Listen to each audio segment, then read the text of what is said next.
J'aimerais vous dire avant de commencer que le sujet que je vais partager ce soir, beaucoup pourraient venir parler à ma place parce que je n'ai pas une grande expérience dedans. Mais les moindres choses que j'ai lues, dès que je les ai compris, je les ai mis en pratique au plus tôt. Donc tout ce que je vais vous dire, je vais essayer de vous dire seulement ce que je mets en pratique. Je ne vous dirai pas des choses que je n'ai pas expérimentées encore. Et vous verrez que ces choses sont tellement importantes. Pour commencer notre étude, avant de voir ce que nous devons faire dans notre foyer, je vous invite à voir l'importance de cela dans le livre d'Apocalypse. Si vous avez votre Bible, je vous invite à prendre dans Apocalypse chapitre 13. Vous vous souvenez que dans Apocalypse chapitre 13, le Seigneur nous montre ce qui arrivera devant nous au travers de deux bêtes, celle qui monte de la mer, celle qui monte de la terre. Nous allons regarder ce qui va se passer à la fin dans Apocalypse chapitre 13 où nous lisons les versets 14 à 17. Apocalypse chapitre 13, versets 14 à 17.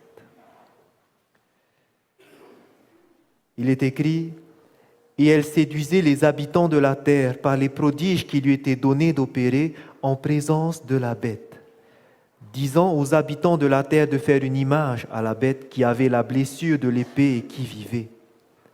Et il lui fut donné d'animer l'image de la bête, afin que l'image de la bête parlât et qu'elle fit que tous ceux qui n'adoreraient pas l'image de la bête fussent tués. Et elle fit que tous, petits et grands, riches et pauvres, libres et esclaves, reçussent une marque sur leur main droite ou sur leur front, et que personne ne put acheter ni vendre sans avoir la marque, le nom de la bête ou le nombre de son nom. » Depuis ces quelques jours, nous avons une plus claire compréhension de ce qui va se passer. Nous savons que cet événement va se passer dans le futur, où après l'image de la bête viendra cette loi du dimanche, où maintenant les personnes pourront recevoir soit la marque de la bête, mais nous allons voir que ce n'est pas tout le monde qui le recevront. Il est bien dit qu'elle fera que toute la terre, petits et grands, riches et pauvres, libres et esclaves, vont recevoir la marque. Mais nous avons vu que tous ne recevront pas la marque. Pourquoi? Parce qu'une partie recevra le sceau de Dieu. Et nous voyons cela dans Apocalypse, chapitre 7. Et nous allons examiner ce peuple encore, qui ne recevra pas la marque de la bête. Nous avons vu que cela se passerait avant les vents destructeurs, avant les 7 fléaux. Et regardez ce qui va se passer dans Apocalypse chapitre 7 au verset 2 et 3. Apocalypse chapitre 7 verset 2, il est écrit « Et je vis un autre ange qui montait du côté du soleil levant et qui tenait le sceau du Dieu vivant. Il cria d'une voix forte aux 4 anges à qui il avait été donné de faire du mal à la terre et à la mer. Et il dit « Ne faites point de mal à la terre, ni à la mer, ni aux arbres, jusqu'à ce que nous ayons marqué du sceau le front des serviteurs de notre Dieu. » Ces personnes sont citées au verset 4. Il s'agit des 144 000. Mais j'aimerais maintenant que vous regardez, que vous faites attention. Ces 144 000 sont bien qualifiés. Ils recevront le sceau de Dieu. Et regardez ce qu'on dit sur eux au verset 3. Ne faites point de mal à la terre, ni à la mer, ni aux arbres, jusqu'à ce que nous ayons marqué du sceau le front de qui? Des serviteurs de notre Dieu. Ces personnes qui recevront le sceau de Dieu seront premièrement des serviteurs de Dieu. Ils seront au service de Dieu. Cela nous montre premièrement que lorsque nous nous donnons à Christ, c'est premièrement pour le servir, pour entrer à son service. On ne se fait pas baptiser pour rester assis dans l'église. Nous devons servir Dieu, mais ce n'est pas là où je veux en venir. Ces 144 000, ceux qui recevront le sceau de Dieu, seront des serviteurs. Mais vous allez voir quelque chose d'important, que lorsqu'on parle de serviteurs, Jésus nous précisera qu'est-ce que c'est qu'un serviteur. Lorsque vous allez prendre dans Matthieu chapitre 24, Matthieu chapitre 24 nous parle de ce contexte des signes de la fin des temps. Et Jésus va nous parler, en parlant de la fin des temps, de serviteurs. Matthieu chapitre 24. Regardez, lorsque Jésus va décrire les serviteurs avant son retour, au verset 45 à 51. Matthieu chapitre 24, versets 45 à 51. Voici ce qui est écrit. Quel est donc le serviteur fidèle et prudent que son maître a établi sur ses gens pour leur donner la nourriture au temps convenable? Heureux ce serviteur que son maître à son arrivée trouvera faisant ainsi. Je vous le dis en vérité, il l'établira sur tous ses biens. Mais si c'est un méchant serviteur qui dit en lui-même « Mon maître tarde à venir », s'il se met à battre ses compagnons, s'il mange et boit avec les ivrognes, le maître de ce serviteur viendra le jour où il n'y s'y attend pas et à l'heure qu'il ne connaît pas, et il mettra en pièces et lui donnera sa part avec les hypocrites. C'est là qu'il y aura des pleurs et des grincements de dents. Lorsque nous avons lu ce passage, lorsqu'on parle de serviteurs, combien de types de serviteurs nous avons lus? 2. Lorsqu'on parle de serviteurs de la Bible, il y a le serviteur fidèle et prudent. Et au verset 48, il y a le méchant serviteur. Vous allez remarquer que les deux serviteurs attendaient l'arrivée du maître. Vous allez voir par exemple que le serviteur méchant, au verset 48, il est écrit « Mais si c'est un méchant serviteur qui dit en lui-même « Mon maître tarde à venir », ça veut dire quoi? C'est qu'il sait que son maître va venir. Le peuple de Dieu, le peuple adventiste, attend le retour de Jésus. Mais parmi ce peuple, il y a les serviteurs fidèles, le blé. Et il y a les serviteurs méchants, livrés. Et je pense que chacun de nous, nous aimerions savoir, c'est quoi ce bon serviteur fidèle, ceux qui recevront le sceau de Dieu. Pour savoir quel est ce serviteur fidèle que nous devons être pour recevoir le sceau de Dieu, nous devons regarder le meilleur exemple. Et cet exemple-là, nous le voyons dans Éphésiens. Philippiens plutôt. Philippiens au chapitre 2. Nous avons vu que ceux qui recevront le sceau de Dieu seront des serviteurs. Mais Jésus nous dit bien qu'il y a serviteur et serviteur. Nous voulons être ce serviteur fidèle. Alors Jésus va nous montrer comment est le serviteur fidèle. Philippiens, chapitre 2, où nous lirons les versets 5 à 7. Il est écrit, Philippiens, chapitre 2, verset 5, « Ayez en vous les sentiments qui étaient en Jésus-Christ, lequel, existant en forme de Dieu, n'a point regardé comme une proie à arracher d'être égal avec Dieu, mais s'est dépouillé lui-même en prenant une forme de serviteur. » Quel est le meilleur serviteur auquel il faudra regarder comme exemple? Jésus-Christ, qui est devenu comme un serviteur. Si nous voulons savoir comment être ce serviteur fidèle, regardons à Jésus-Christ. Et maintenant, je vous pose la question. Lorsque vous pensez à Jésus-Christ en tant que serviteur, à quoi vous pensez? Le serviteur Jésus-Christ, à quoi vous pensez? La Sainte Seine, lorsqu'il s'est agenouillé devant ses disciples, Amen, pour laver leurs pieds, il s'est humilié, Amen, serviteur. Celui qui a servi, certains diront, lorsqu'il a servi les affamés, lorsqu'il a aidé les pauvres, n'est-ce pas? Nous pensons à toutes ces choses qu'il a fait pendant ces 3 ans et demi, n'est-ce pas? Lorsqu'on parle de Jésus en tant que serviteur, on regarde ce qu'il a fait depuis son baptême jusqu'à sa mort, n'est-ce pas? Mais j'aimerais vous poser une question. avant que Jésus a servi pendant 3 ans et demi après son baptême, où est-ce qu'il a passé le reste de sa vie? Pendant 30 ans, il était dans son foyer.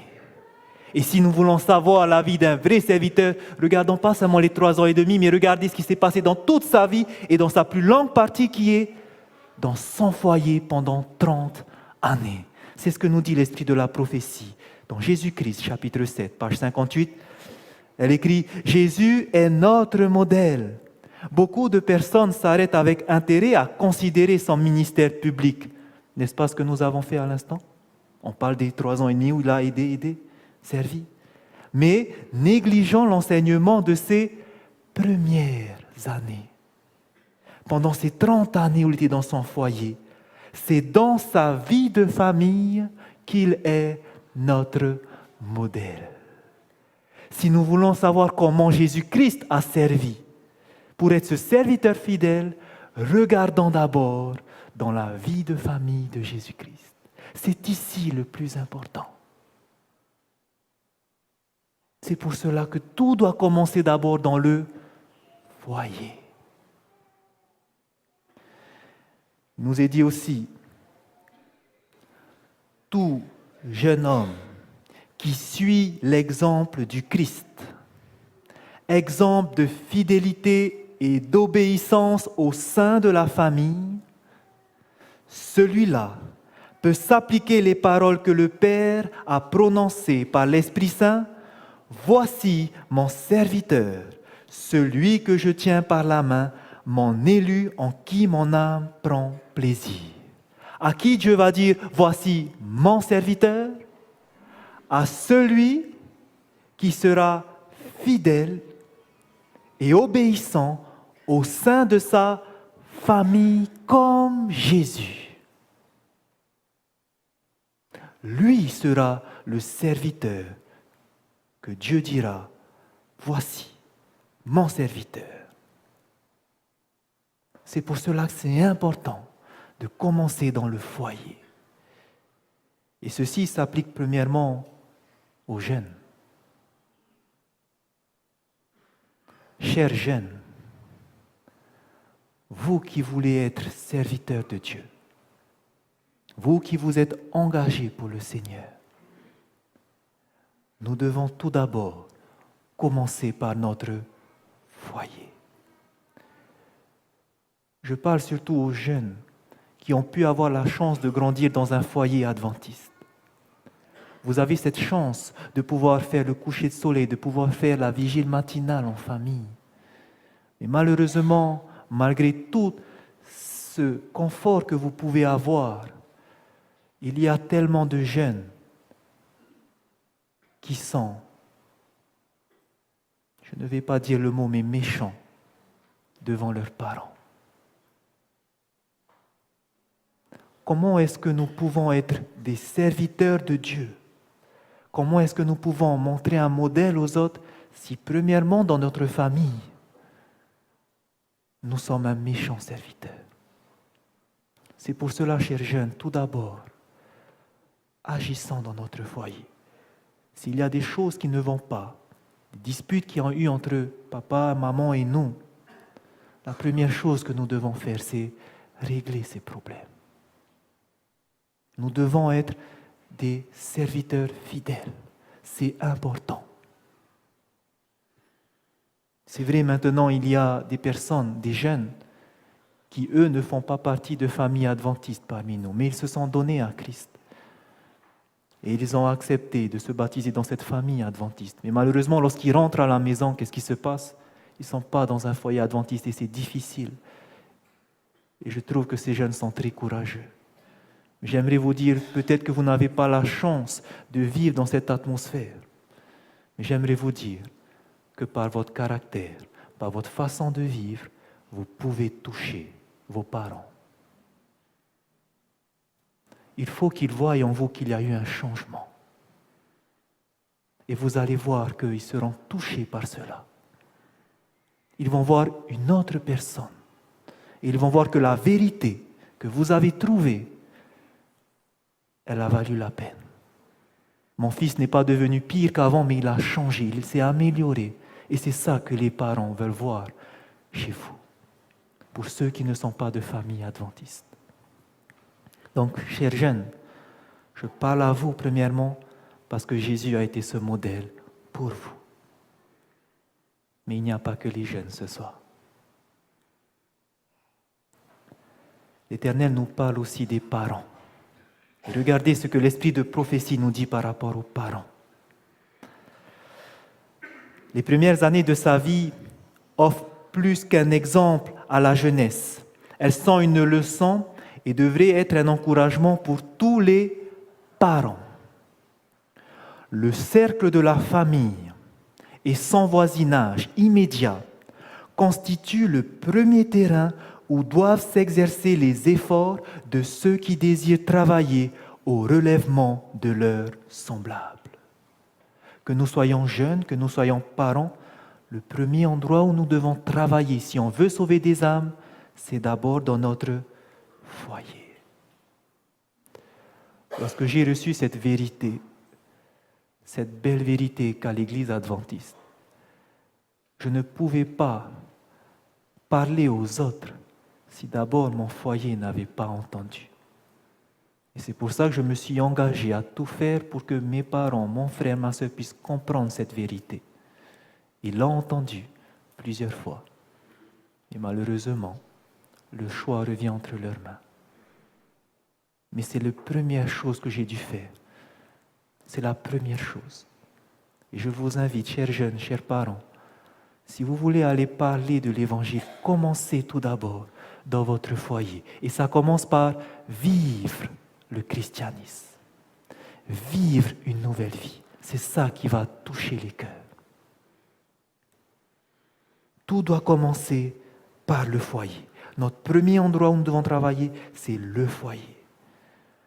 Voici ce qu'elle nous dit dans Ministère de la guérison. Aucune sphère d'activité n'est plus importante que celle qui est confiée aux fondateurs et aux gardiens du foyer. Qui sont les fondateurs et les gardiens du foyer? Les parents. Et elle dit bien qu'aucune sphère d'activité n'est plus importante que celle qui est confiée aux parents.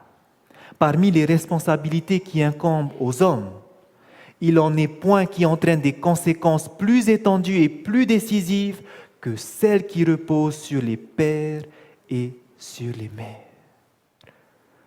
Frères et sœurs, le plus important, ce n'est pas d'être un évangéliste pour ceux de l'extérieur, mais tout d'abord d'être un évangéliste pour son foyer.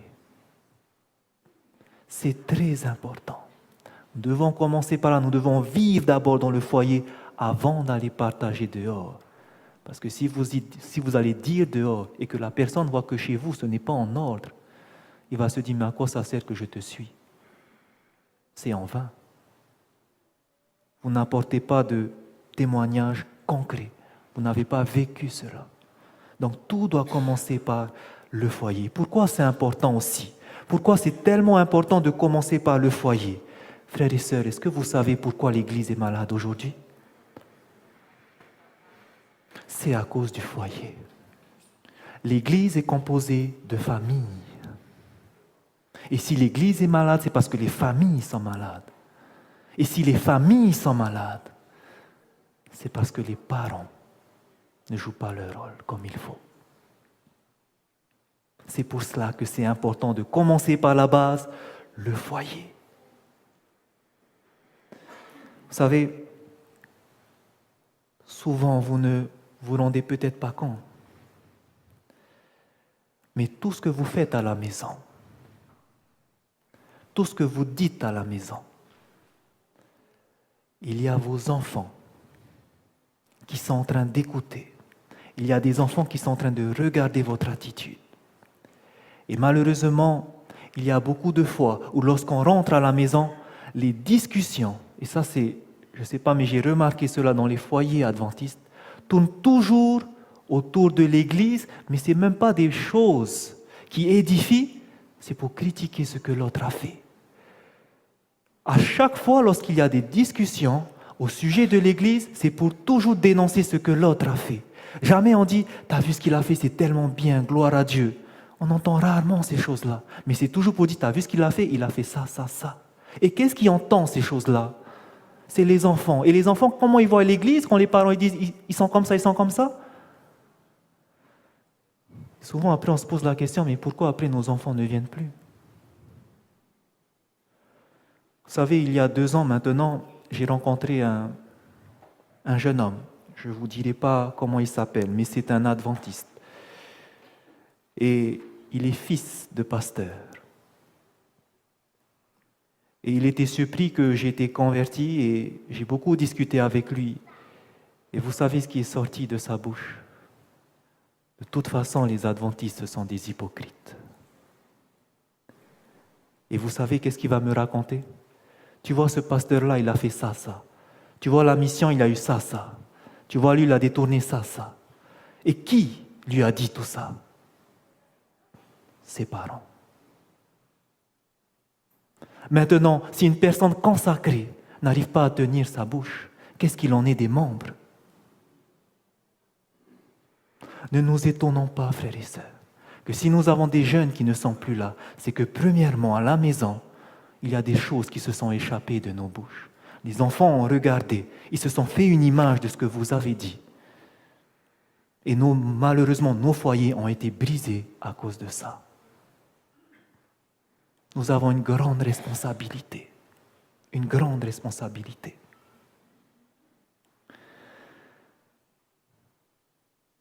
La question à se poser est, qu'est-ce que nous devons faire alors?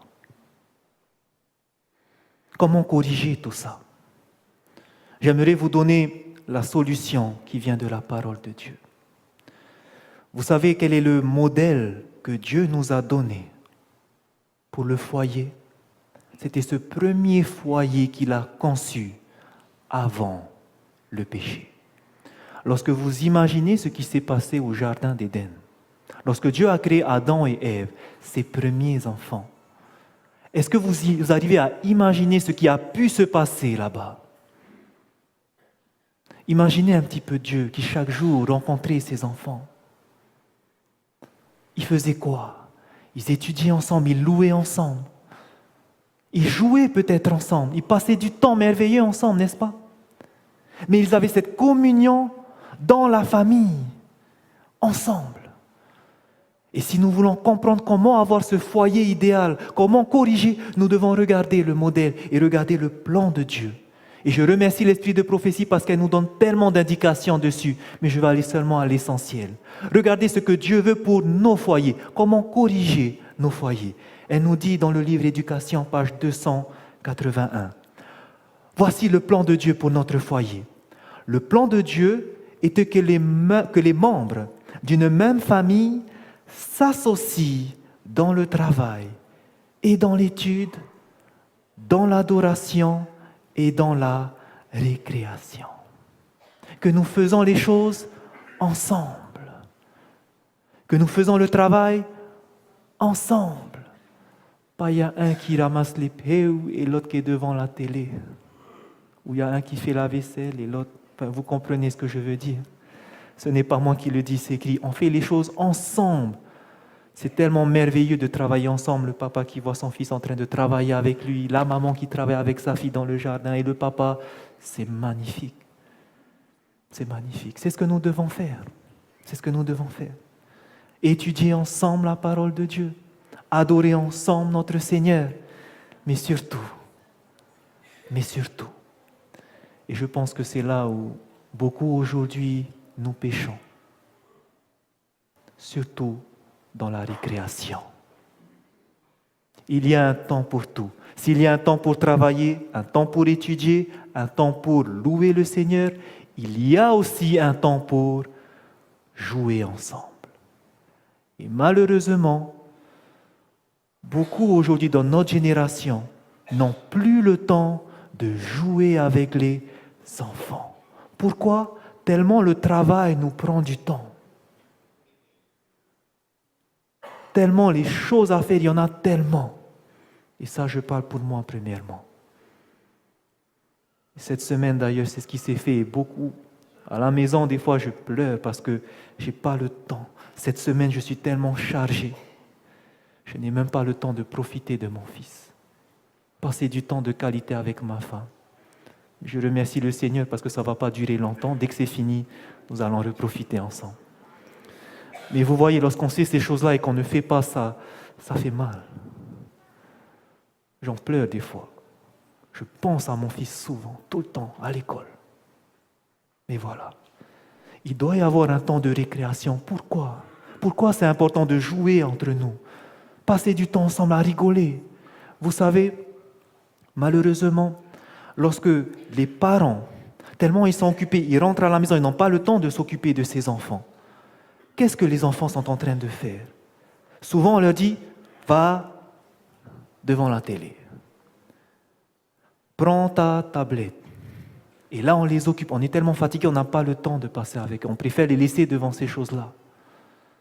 Mais je ne sais pas si vous vous rendez compte de l'erreur qu'on est en train de faire à ce moment-là. Je ne sais pas si vous vous rendez compte de l'erreur qu'on est en train de faire là. Premièrement, un enfant, je parle des petits tout d'abord, un enfant a besoin, physiologiquement c'est sans besoin, ça fait partie de ses besoins, il a besoin de contact. Il a besoin de contact avec ses parents. Mettre un enfant devant la télé, tout ce qui va absorber malheureusement, si vous regardez aujourd'hui comment l'industrie des médias est faite, c'est tout fait pour vous détourner de Dieu. Aujourd'hui, dès petits, malheureusement, on place nos enfants devant ces écrans. On place nos enfants devant des jeux. Et vous savez, ce n'est même pas... Dieu n'a même pas besoin de dire, même les païens, les scientifiques païens le disent. Par exemple, dans cet article de Naître et Grandir, ce sont les spécialistes en pédiatrie pour les enfants, la Société canadienne de pédiatrie. Ils ont fait un article, ce sont des scientifiques, et ils ont dit qu'il ne faudrait pas qu'un enfant avant 2 ans soit devant un écran. Parce qu'un enfant a besoin de voir, de toucher, de parler avec ses parents. Entre 2 à 4 ans, moins d'1 heure.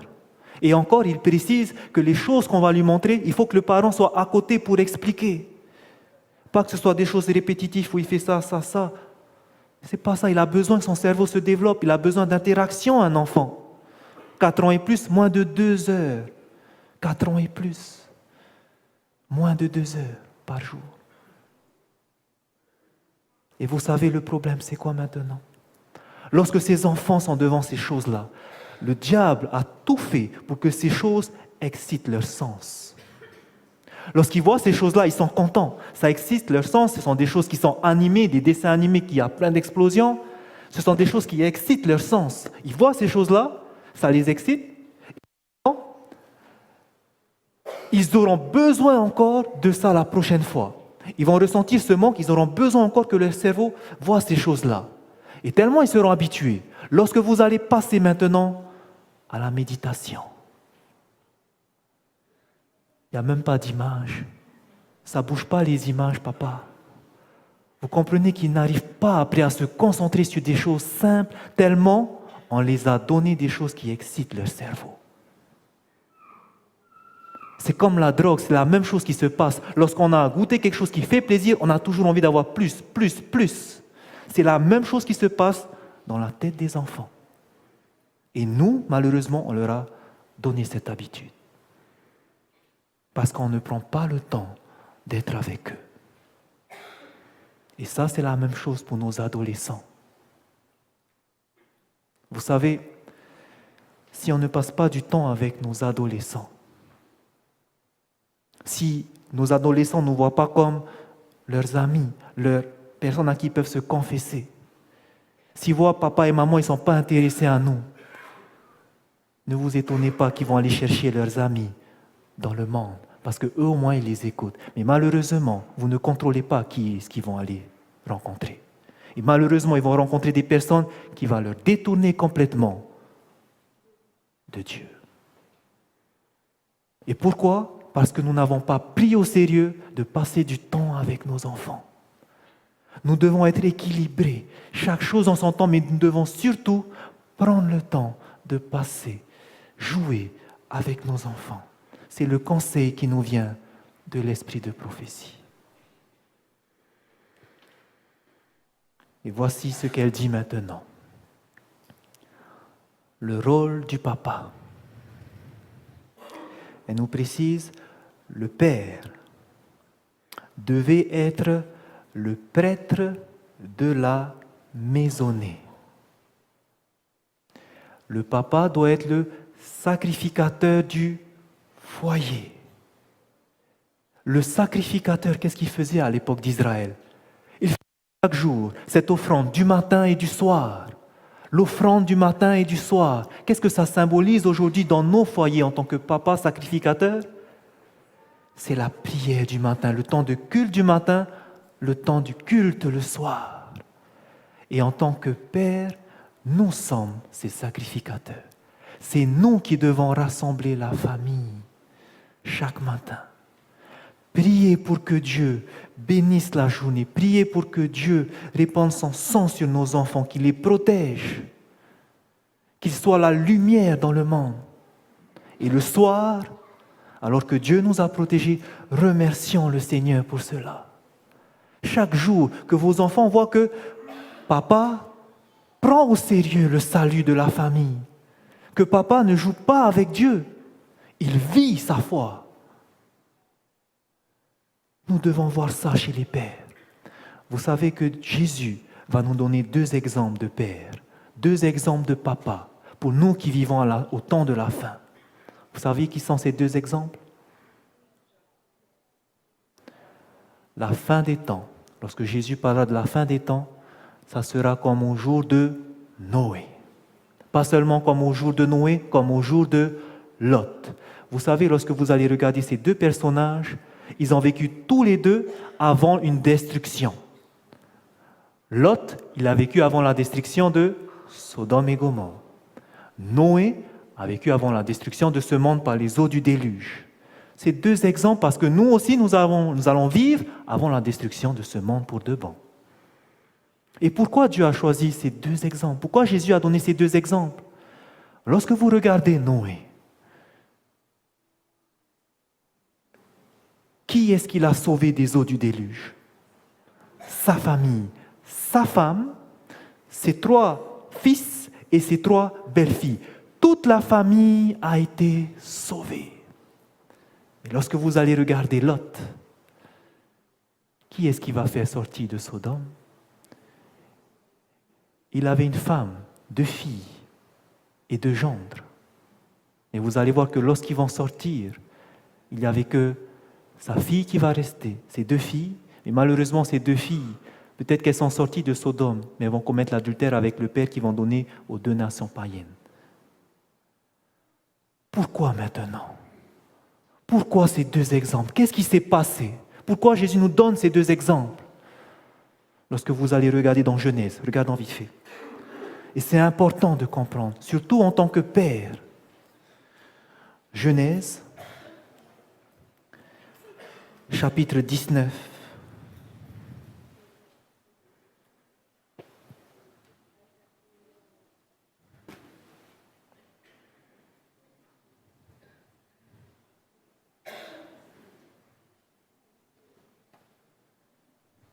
Genèse chapitre 19, et nous allons lire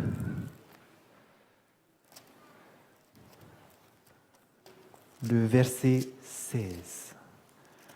Genèse 19, le verset 16.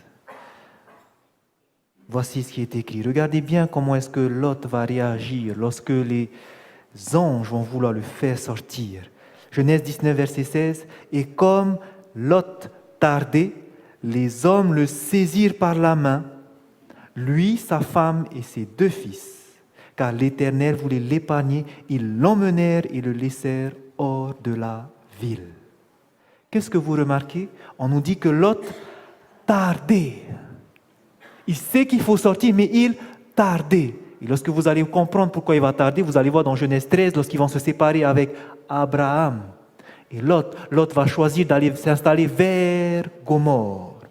Et lorsque vous allez voir au chapitre 14, juste après, vous allez voir que Lot, quand il est parti vers Sodome, il est parti s'installer dans Sodome. Et là maintenant, il est à Sodome. Pourquoi? Parce que vous voyez que Lot, il va petit à petit s'approcher de la ville. Il aime ce monde. Et en tant que papa, nous ne devons pas être dans ce monde, être du monde. Les plaisirs de ce monde, frères et sœurs, ça ne sert à rien. C'est là-haut qu'il faut aller. Ça va périr dans pas longtemps. Donc, premièrement, n'ayons pas un cœur attaché à ces biens terrestres. Mais regardez surtout le deuxième conseil que la parole de Dieu nous dit. Genèse 19, verset 14. Lot sortit et parla à ses gendres qui avaient pris ses filles. Levez-vous, dit-il, sortez de ce lieu, car l'Éternel va détruire la ville. Mais aux yeux de ses gendres, il parut plaisanter. Ça veut dire quoi? Lot est en train de dire quelque chose d'important et ces gens croient qu'il est en train de plaisanter. Ça veut dire qu'ils ont l'habitude que Lot est toujours en train de plaisanter. Est-ce que nous aussi, on plaisante avec la parole de Dieu? Est-ce que nous aussi, on ne prend pas au sérieux la parole de Dieu? Et parce qu'il ne prenait pas au sérieux le salut de sa famille, qu'il ne prenait pas au sérieux la parole de Dieu, parce qu'il aimait plus ce monde, qu'est-ce qui s'est passé? Il n'a pas pu sauver sa famille entière. Mais lorsque vous regardez Noé, qu'est-ce qui s'est passé? Tout son foyer a été sauvé parce que pendant 120 ans, tous d'un commun accord, ils étaient en train de construire l'arche. Tous d'un commun accord, ils prêchaient qu'il va venir un déluge. Tous, pendant 120 ans, malgré qu'il y a eu les insultes, les moqueries, Noé prenait son rôle au sérieux. Et nous, en tant que pères, on doit prendre notre rôle au sérieux. Prenons au sérieux la parole de Dieu. Que nos enfants, lorsqu'ils nous voient, ils voient un modèle, que papa aime Dieu. Que papa fait attention à ce qu'il vit. C'est important, frères et sœurs. Le père doit être le prêtre de la maisonnée. Et regardez maintenant la fin. Et le père comme la mère devraient être les instructeurs et les compagnons de leurs enfants. Le père et la mère doivent être quoi? Des instructeurs. Ça veut dire que tous les deux, ils doivent instruire leurs enfants. Et vous savez comment est-ce qu'on peut être de bons instructeurs pour que ce qu'on dit, ils vont l'accepter, le croire et le vivre? Premièrement, il faut que les parents soient des exemples. Premièrement, il faut que les parents, avant de dire des choses sur la parole de Dieu, par exemple, vivent la parole de Dieu. Nous devons être des exemples, être instruits de Dieu, premièrement. Et j'aimerais vous donner 2 instructions pour les papas et pour les mamans de ce que la Bible nous dit que nous devons vivre avant d'instruire nos enfants. Prenons dans Éphésiens. C'est tellement important. Ayons un foyer chrétien. Vivons l'Évangile dans notre foyer. Instruisons nos enfants. Mais avant, soyons des exemples. Regardez ce que l'Éternel nous dit dans Éphésiens chapitre 5. Nous allons commencer par les pères. Nous lisons le verset 25 à 27. Éphésiens chapitre 5. Nous lisons les versets 25 à 27. Il est écrit, « Marie, aimez vos femmes, comme Christ a aimé l'Église, et s'est livré lui-même pour elle afin de la sanctifier, après l'avoir purifiée par l'eau et la parole, afin de faire paraître devant lui cette Église glorieuse, sans tache, ni ride, ni rien de semblable, mais sainte et irrépréhensible. » Marie, comment est-ce que nous devons aimer nos femmes? Comme Christ a aimé l'Église. Notre femme n'est pas un objet. malheureusement dans nos foyers aujourd'hui. Et ça, je n'aime pas dire, mais c'est la vérité. C'est le cas. Nous devons aimer nos femmes comme Christ a aimé l'Église, au point même de se sacrifier comme Christ s'est sacrifié pour sa femme. Nous devons chérir notre femme comme Christ a aimé l'Église. Il s'est livré pour elle. Nous devons aimer, chérir nos femmes. Passer du temps avec elles. Christ et l'Église sont en constante relation. Son Église en tout cas, par la prière. Ils discutent ensemble. Communiquent ensemble. Et lorsque nous revenons du travail, passons aussi du temps avec notre femme. Passons des moments de qualité avec notre femme. Une femme a besoin qu'on lui parle. Une femme a besoin surtout d'être écoutée parce qu'elle parle plus que l'homme. Ça, c'est la vérité. Elle a besoin d'être écoutée. Donc, lorsque Marie, vos femmes parlent, ne regardez pas ailleurs. Écoutez ce qu'elle dit. Ce n'est pas moi qui le dis, c'est la parole. Nous devons être en relation avec notre femme. C'est le plan de Dieu. Vous allez voir comment ça va aller mieux. Parce qu'il suffit que vous jetez un regard d'ailleurs, vous savez qu'est-ce qui va venir après. Hein? Donc nous devons écouter notre femme. Une femme a besoin. Maintenant, j'aimerais parler des femmes. Chères femmes, regardons dans Éphésiens chapitre 5, verset 22. Voici ce que la parole de Dieu nous dit pour nous. Femmes, soyez soumises à vos maris, comme au Seigneur. Car le mari est le chef de la femme, comme Christ est le chef de l'Église. Regardez bien ici le mot « chef ».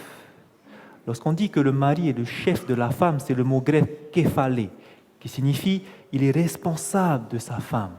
C'est pour ça qu'on dit comme Christ est responsable de l'Église. Donc lorsque on dit que le mari est le chef de la femme, ça ne veut pas dire que la femme est soumise à tout ce qu'il dit, alors que c'est une brute. Non. Parce que l'homme doit aimer sa femme comme Christ a aimé l'Église. Et dans ces conditions-là, la femme, qu'est-ce qu'elle doit être maintenant? Soumise à son mari qui est son responsable. Et maintenant, chère femme, si la femme est soumise à l'homme, est-ce que l'Église insulte Jésus-Christ? Quand vous priez, vous insultez Jésus-Christ? Maintenant, je parle aux femmes. Vous devez aimer être soumises à vos maris. Mais malheureusement, combien de fois on peut voir des femmes qui ne respectent pas leur mari? Bien sûr, il y a l'inverse aussi. C'est pour ça que Marie, aimez vos femmes comme Christ a aimé l'Église. Mais les femmes aussi, il y en a beaucoup qui insultent leur mari. Et j'aimerais vous donner un exemple qui s'est passé au temps d'Ellen White. Et regardez ce qui se passe lorsque vous agissez ainsi. Elle s'appelait Marie. C'est une femme qui était mariée à un homme, je n'ai pas son nom. Mais regardez ce qu'elle va écrire. Elle écrira une lettre à Marie. Et voici ce qu'elle dira. Marie, c'est avec l'affection d'une sœur et d'une mère que je voudrais vous prévenir d'une autre chose. J'ai souvent remarqué sur quel ton de commandement et avec quelle impatience vous vous adressiez à John, c'est son mari, devant les autres. Waouh, c'est ça le pire. C'est pas seulement à la maison, mais devant les autres. Elle n'hésite pas à prendre un ton de commandement autoritaire sur son mari. Marie, plusieurs personnes l'ont aussi noté et m'en fait part. Cela nuit à votre réputation. En tant que femme, souvenons-nous que Dieu nous a voulu soumises au mari. C'est lui le chef du foyer. Et nos opinions comme nos avis et nos raisonnements doivent s'accorder avec les siens si possible. Nous devons femmes, Ellen White nous dit, nous devons être soumis au mari parce qu'il est le chef du foyer. Et c'est pour ça que là, c'est que les femmes qui sont converties qui vont dire Amen. Mais apparemment, ce n'est pas tout le monde qui dit Amen. Parce qu'on ne veut pas être soumis à notre mari. C'est pour cela, mari d'abord, aimez votre femme comme Christ a aimé l'Église. Parce que souvent, c'est ça, malheureusement. Parce que toi, tu ne fais pas, moi aussi, je ne fais pas. Mais un jour ou l'autre, il faudra qu'un s'humilie. Et c'est celui qui aime plus Jésus-Christ qui va le faire. C'est le cas. Mais sachez qu'une femme doit être soumise à son mari. Et nous ne devons pas insulter notre mari, le rabaisser, que ce soit là devant le monde, mais aussi à la maison. Ce n'est pas seulement le monde qui va voir, mais vous savez qu'autour, il y a des personnes, des anges, qui écrivent ce qui se passe. C'est pour ça que nous avons besoin de rencontrer Jésus-Christ. C'est qu'une femme convertie qui pourra saisir cela. Et certains diront, dans cette citation, il y a bien dit que nos opinions, nos avis, nos raisonnements doivent s'accorder avec les siens, si possible. Donc, si ce n'est pas possible, je ne m'accorde pas avec lui. Je ferai ce que je veux si ce n'est pas possible. N'est-ce pas? C'est ce que certains pourront dire. Mais regardez bien ce qu'elle va dire si ce n'est pas possible. Si ce n'est pas possible que moi et ma femme, le mari veut faire ça, la femme veut faire ça, on n'est pas d'accord, on commence à se disputer. Qu'est-ce qu'il faut faire? Qui on va suivre? Regardez ce qu'elle nous dit. Si ce n'est pas possible, dans le cas contraire, et à moins qu'il ne s'agisse d'une question de conscience, la parole de Dieu donne la priorité au mari. Soyons soumises au chef. Il n'y a qu'une qui est convertie. C'est ce qui doit se faire, frères et sœurs. Pourquoi c'est important? Vous savez, un cœur orgueilleux ne va jamais accepter ça. Mais malheureusement,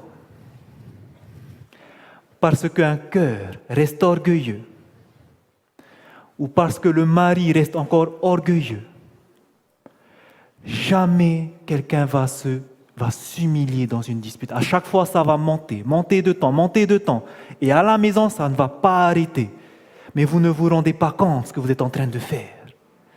Parce que qui vous regarde encore? Les enfants. Lorsque vous allez parler de l'amour de Dieu, comment il va regarder l'amour de Dieu, le fils, la fille qui entend ça, par rapport aux parents? C'est ça l'amour, papa qui tape maman, maman qui insulte papa. Toute chose que vous faites, on vous regarde, c'est vos enfants. Vos enfants reflètent votre caractère, reflètent ce que vous faites. C'est pour cela que c'est important que si vous voulez que votre famille vive un foyer chrétien, papa et maman doivent d'abord s'humilier. C'est pour ça que c'est important de rencontrer Jésus-Christ. Parce qu'un cœur non humilié, ça ne va jamais fonctionner. C'est important. Si nous voulons que notre foyer soit un foyer heureux, nous devons humilier nos cœurs. Nous devons le faire. Sinon, nos disputes ne vont jamais se régler. Tant qu'il y aura l'orgueil, ça ne va jamais se régler.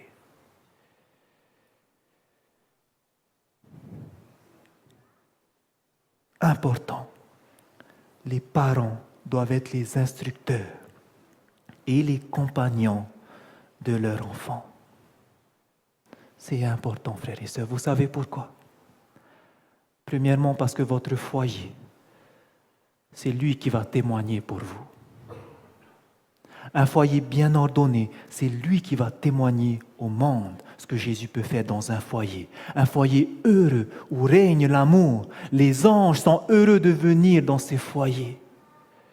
Lorsque les personnes de l'extérieur vont venir dans votre foyer, ils vont voir comment c'est, ils vont voir la différence. Et la différence, c'est que vous appliquez la parole de Dieu parce que vous aimez Jésus-Christ. Vivez l'évangile dans le foyer. Ça ne sert à rien d'aller dehors prêcher, alors que dans mon foyer, c'est le bazar. Vous ne serez pas crédible.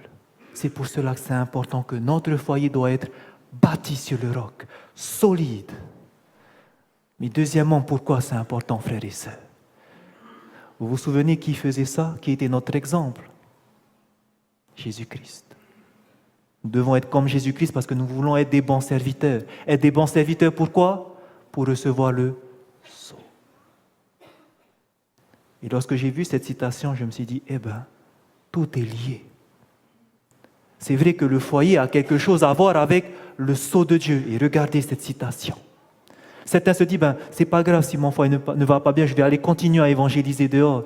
Mais regardez bien ce qu'elle nous dit. Ce n'est pas tous ceux qui professent garder le sabbat qui seront scellés. Nous avons déjà vu que tous ceux qui gardent le sabbat, tous les adventistes du 7e jour ne seront pas scellés, seulement ceux qui auront le caractère de Jésus. Il y a beaucoup parmi ceux qui enseignent la vérité aux autres, qui ne recevront pas le sceau de Dieu sur leur front. On va prêcher l'évangile, mais on ne reçoit pas le sceau de Dieu. Pourquoi maintenant? Ils avaient la lumière de la vérité. Ils connaissaient la volonté de leur maître. Ils comprenaient chaque point de notre foi, mais ils n'avaient pas les œuvres qui correspondaient. Et là, elle va citer c'était quoi ces choses qui ne correspondaient pas. Qu'est-ce qui leur manquait? Et elle dira, ils auraient dû diriger correctement leur foyer, afin que par une famille bien ordonnée, ils puissent présenter au monde l'influence de la vérité sur le cœur humain.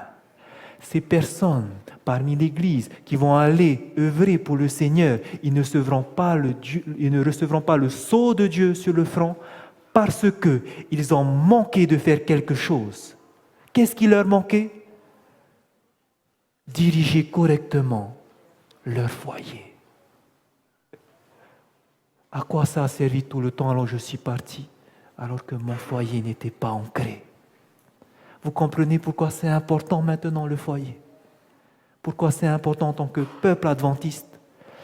Parce que aussi notre foyer, qui sera bien ordonné, va montrer au monde l'influence de la vérité sur le cœur humain. On va voir une famille unie en Christ, des personnes qui s'aiment, des parents qui aiment leurs enfants, les enfants qui aiment leurs parents, les frères et sœurs qui s'aiment entre eux. C'est ce que nous voulons témoigner aux gens. Donc ne jouons pas avec ça. Ça a directement un lien avec notre scellement. Nous devons prendre cette décision de mettre en ordre tout d'abord notre foyer. Et nous avons vu comment le faire.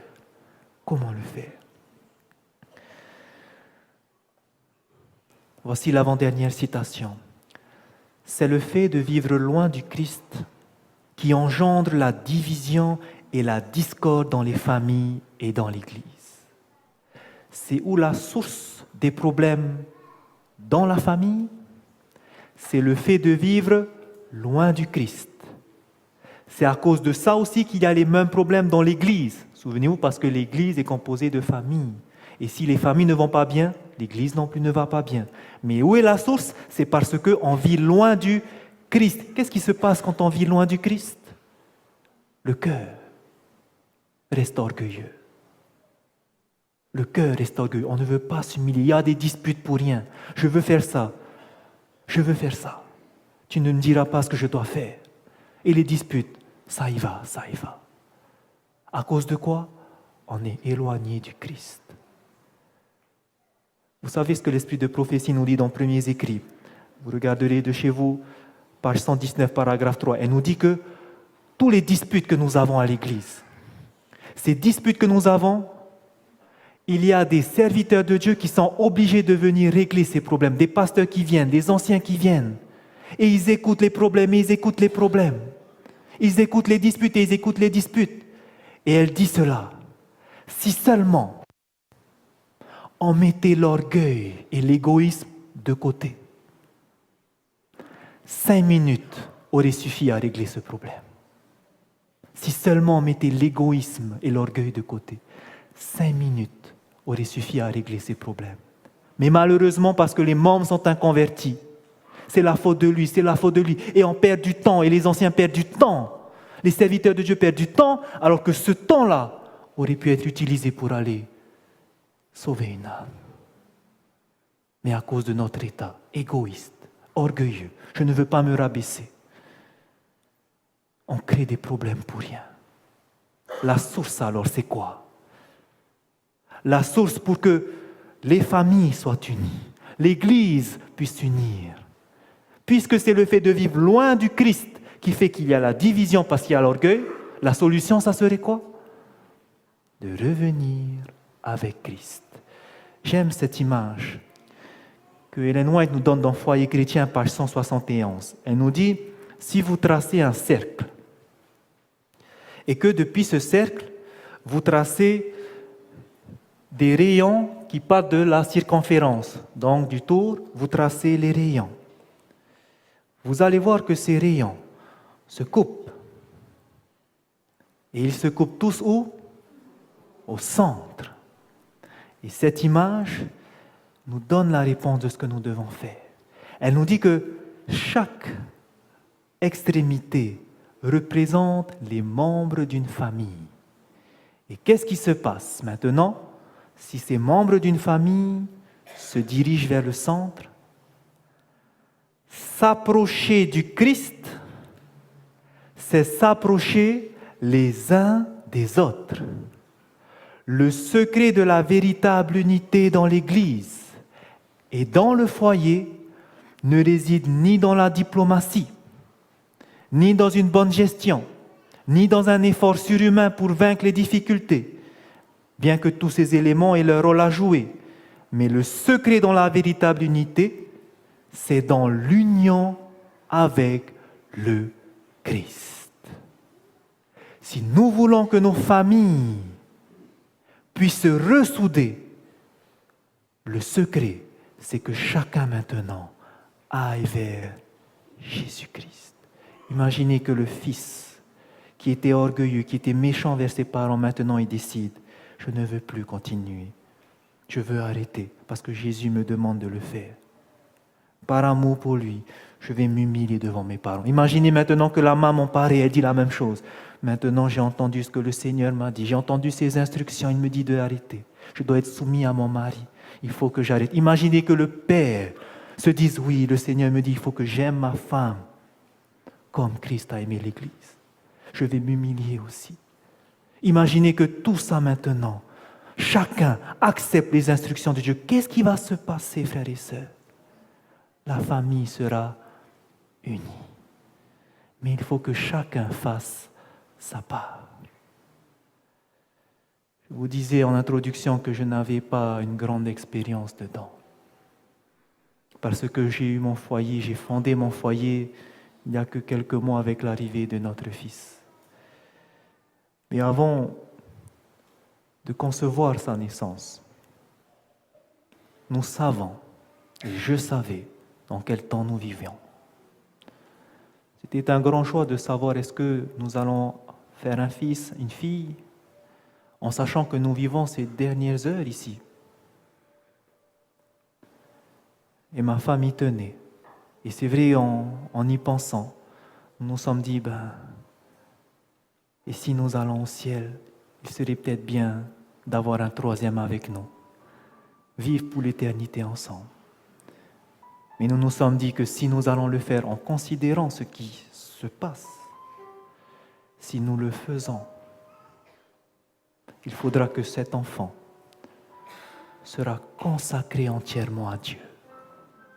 Et ça, c'est ce que nous avons tenu.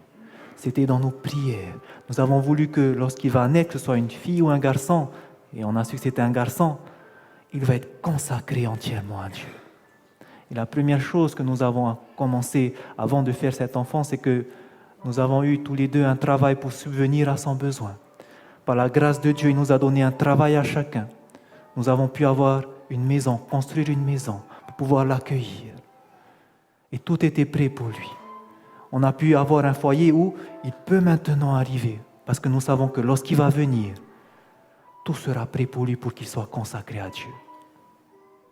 Lorsque nous l'avons donné son prénom, nous avons choisi un prénom pour qu'il puisse se rappeler constamment que ce n'est pas cette terre-là, sa maison. On lui a donné 2 prénoms. Son premier prénom qu'on l'a choisi, c'était Teanuanua. Teanuanua qui veut dire arc-en-ciel. Lorsque vous allez regarder la signification de l'arc-en-ciel, la première fois que l'arc-en-ciel a apparu sur cette planète Terre, c'était après le déluge. Lorsque le déluge est venu, lorsque Dieu a détruit cette terre par le déluge, il a dit qu'il ne va plus jamais le refaire. Et pour cela, il a mis un signe pour cette alliance, qu'il ne va plus détruire cette terre par les eaux, l'arc-en-ciel.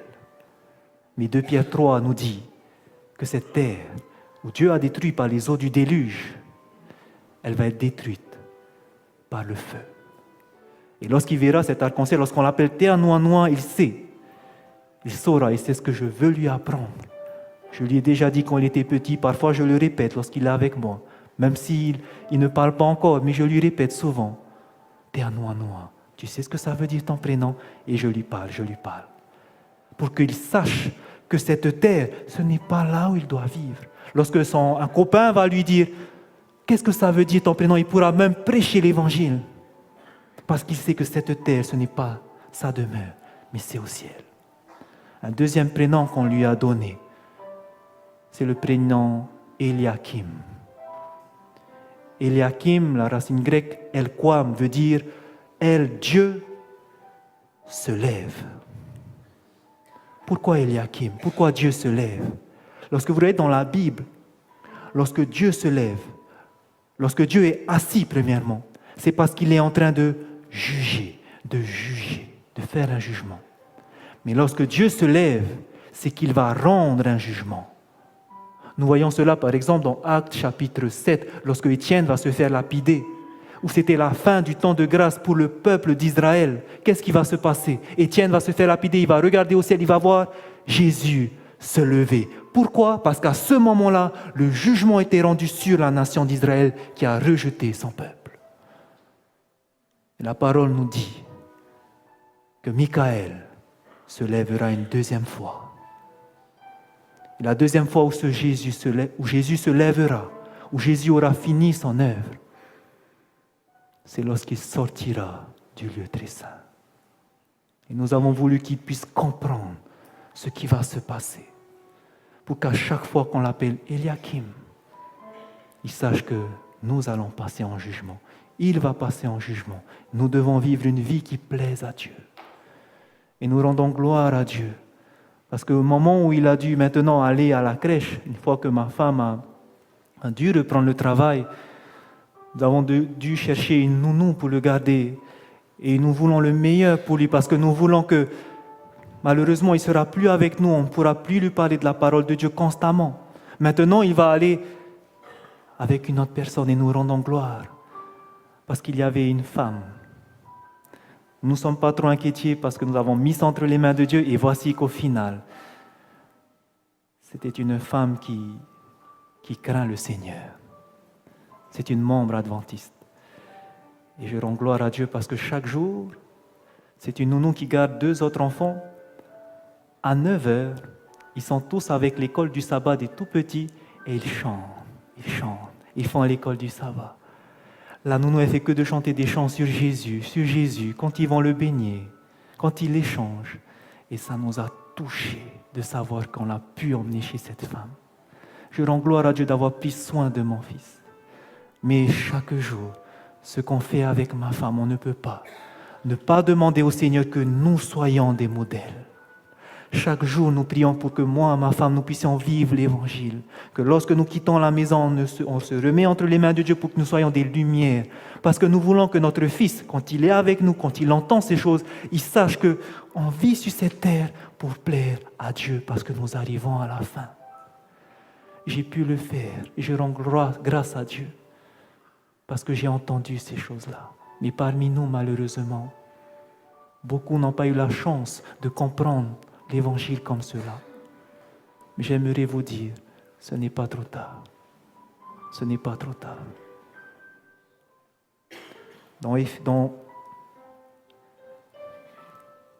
Dans l'Église, il y a même des personnes qui se sont baptisées et qui malheureusement ne vivent pas dans un foyer chrétien.